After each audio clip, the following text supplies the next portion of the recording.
दीदी जी को सादर प्रणाम। एक प्रश्न आया है कि कई बार ऐसा लगता है कि धन नहीं है तो जीवन में कुछ नहीं है, धन खो गया तो लगता है सब कुछ चला गया, मन के मुताबिक जॉब नहीं मिली तो ऐसा लगता है कुछ नहीं है। कई बार ऐसा मन करता है कि आत्महत्या कर ली जाए, अपने आप को नष्ट कर लिया जाए, जीवन को समाप्त कर दिया जाए, जीवन में कुछ नहीं बचा। दीदी प्रश्न ये है कि अगर ऐसी कभी स्थितियां हो तो उस समय क्या करना चाहिए? ऐसी स्थितियाँ ये जो स्थितियाँ आजकल बन रही हैं ज़्यादातर, इसमें हमारी शिक्षा पद्धति का दोष है और हमारे घर में माता पिता की शिक्षा का दोष है। क्योंकि कोई कुछ नहीं जानता, केवल आज की शिक्षा मात्र रह गई है धन कमाने की शिक्षा, जॉब की शिक्षा। अगर वो चीज़ हमारी पूर्ति नहीं होती है तो हमारा जीवन बेकार है। ये हमें बचपन से सिखाया जाता है, जबकि ये अधूरी सीख है। ये अधूरी सीख है। अगर पूरा सिखाया जाए, अगर पूरी बात सिखाए, अब कौन सिखाए? माता पिता कोई नहीं पता। मंदिरों में पंडित पुजारी जी के पास जाओ तो वो अपने लाभ की बात करते हैं। तो ये संस्कार जिस तरह स्थिर हो, सत्य का संस्कार स्थिर हो और आपके भोग का संस्कार तो स्थिर है ही है, भोग की निवृत्ति किस प्रकार हो ये संस्कार स्थिर हो, और विपरीत परिस्थिति अनुकूल परिस्थिति, ये दोनों परिस्थितियां मन से युक्त है। मन से ज़्यादा इनकी गति नहीं, शरीर से ज़्यादा इनकी रति नहीं।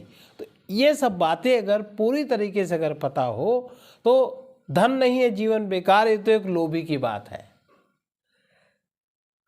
मन मुताबिक चीज नहीं मिली, ये तो एक मोही की बात है। हम बनेंगे तो ऐसा ही बनेंगे, ये एक अभिमानी की बात है। ये सब अहंकार की मांगे इसी प्रकार की होती हैं, और अहंकार के साथ साथ जब तक हम सत्य का योग नहीं करते तब तक ये समस्याएं इसी तरह की बनी रहेंगी और इस तरह की समस्याएं उत्पन्न हो। इसीलिए आज 5000 साल से शिक्षा में विकृति उत्पन्न की गई और अंग्रेजों ने तो इसको पूरी तरह विकृत कर दिया। अंग्रेज लोग जिसने इस तरह की शिक्षा का निर्माण किया, उसने कहा हम 50% सफल हो गए। देश स्वतंत्र होने के बाद उसने कहा 50% हम सफल हो गए, इनको तोड़ने में अब 50% 50 साल बाद सफल हो जाएंगे। 50 साल हो गए, आज वो सफल हो गए। तो इस बात को विचार करना चाहिए विद्वज्जनों को और जीवन का लक्ष्य समझाना चाहिए।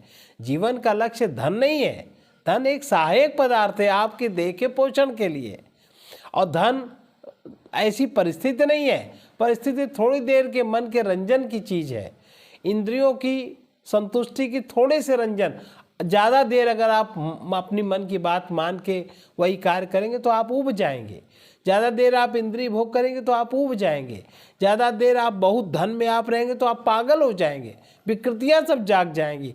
तो इसका सदुपयोग किस तरह से हो? तो अगर जीवन संबंधी शिक्षा, जीवन संबंधी अगर पद्धति, अगर जीवन संबंधी लक्ष्य का बोध करा दिया जाए किसी को, तो ये परिस्थितियाँ उसके मन को बलवान बना देंगी।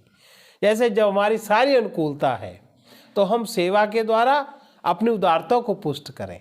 अगर हमारी सारी प्रतिकूलता है हमारे साथ में तो हम तप के द्वारा, त्याग के द्वारा अपनी मनस्थिति को पुष्ट करें, तुष्ट करें।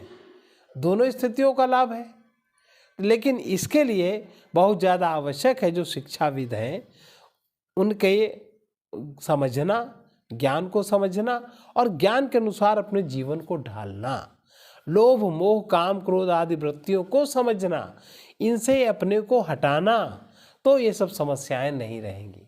और नहीं तो ये सब समस्या आजकल होती, बच्चे कितने आत्महत्या करते हैं, उसके अलावा कुछ जानते नहीं। तो ये दोष है बड़े लोगों का। बच्चों को अगर इस तरह पर शिक्षित ना किया जाए तो हम लोग भी तो हैं, असफलताएं तो आती, सफलताएं भी आती, लेकिन ना सफलता में कोई बहुत ज़्यादा कूदता है, ना असफलता में कोई बहुत ज़्यादा डरता है। जो आया है सो नहीं रहेगा, जो आया है सो जाएगा। एक मंत्र या दृष्टम तन नष्टम। तो अगर इस तरह के छोटे छोटे मंत्रों का प्रयोग जीवन में सीख जाया जाए। लेकिन अब ये सामान्य लोग क्या मान्यता है, अध्यात्म और जीवन तो अलग अलग है। भौतिक जीवन और आध्यात्मिक जीवन अलग अलग। अलग अलग कैसे भाई? आपका मन चाहता है तब आपका शरीर इंद्रियां काम करती, पदार्थ प्राप्त करते हैं।